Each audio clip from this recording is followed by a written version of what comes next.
Good morning, and welcome to another edition of Tech Tuesday, presented by Delta Media Group, where we're pretty sure that as the camera panned out and Leo DiCaprio saw his family out playing in the yard, that top on the table just kept on spinning.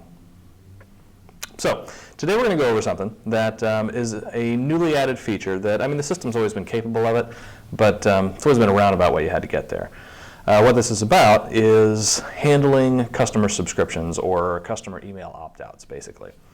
So the way the system works is every email that the system sends out, or just about every email, depending on what it is, will have a link at the bottom that a customer can use to opt out of email.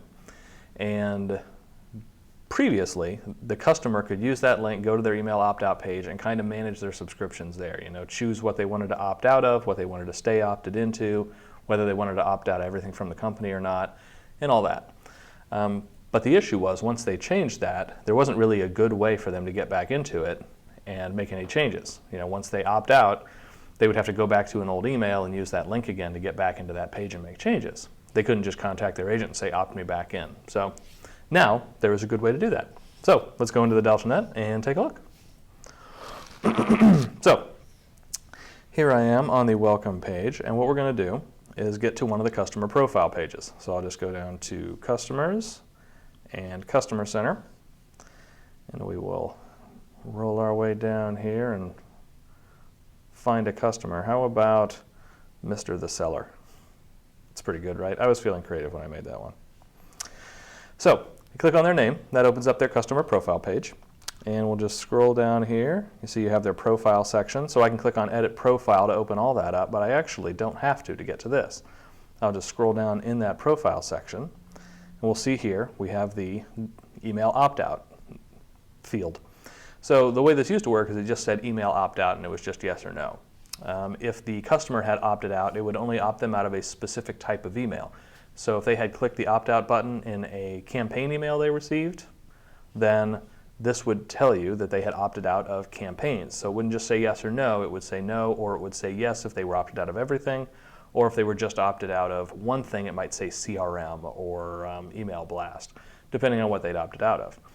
But you could just switch it between yes and no, so it wasn't kind of a direct match. But now, if I click on the View Email Subscriptions link, so first off, by seeing no, we can tell that they're not opted out of everything, because this would still say yes if they were globally opted out, so opted out of all email from the company. But we'll click on View Email Subscriptions, and that opens up their subscribe and unsubscribe page, or their email opt-out page. So from here, keep in mind that this page is designed for the customer. So you're seeing a page that was meant to be accessed by them. So that's why the verbiage might seem a little bit strange. So when we look at it, you're thinking of this as an email opt-out form, or generally a lot of people are when they hit this. So you see all marketing from, and then all the different marketing types, and those are all checked. So if you're thinking of this as an email opt-out form, you're thinking that the things that are checkmarked here are things they're opted out of. And that's not actually true. The way this is set up is, if we read over the verbiage, so sorry to see you go, here we are. So email address, subscriptions is kind of the important part. So this is saying that you are subscribed to these things, or this customer is subscribed to these things. So if you wanted to opt them out, you would actually uncheck this instead of checking it. The idea is if they came to this page as an email opt-out page, they would see, okay, these are all the things I'm subscribed to. So if I don't want to get them, I uncheck them.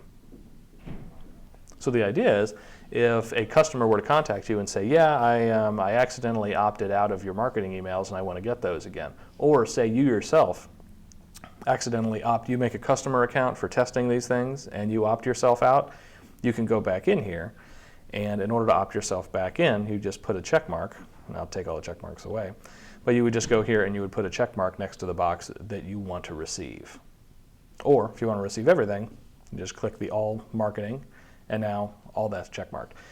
If you were signed up for individual things, or if this customer was signed up for individual things, like an individual market watch or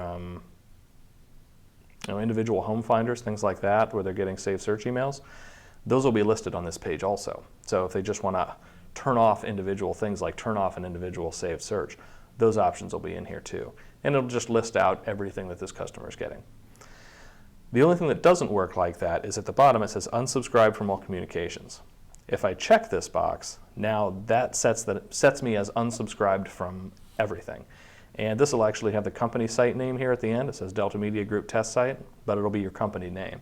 So if you check that, or if the customer uses this opt-out page and checks that, that means they're unsubscribing from everything from the company, regardless of what agent it would come from and regardless of what system is sending it, be it a drip email or an email blast or an e-card, anything like that. So I'll leave this customer opted in. And when you have it all set up the way you want, you just click Change Subscriptions, and it'll modify their subscription accordingly. So there you go. That is all there is to it. So let me close out of that page. So you can see that this really simplifies the entire email opt-out system. That way, whenever you get any questions like that, how do I opt back in, or if you try to send yourself an email and the system says that you're opted out, you can now get into that page and you can manage all that. So, kind of a short one today. So as always, thanks a lot for joining me. If you have any questions, concerns, comments, feel free to comment on any of the videos or send an email into support@deltagroup.com or just give us a call. We'll be sure to answer you as quickly as we can and with just our wealth of information. So if you want to get notifications for these videos, go ahead and like and subscribe to the YouTube video and to the Facebook video, or either or, depending on what you use the most. And I will see you next week. Thanks a lot.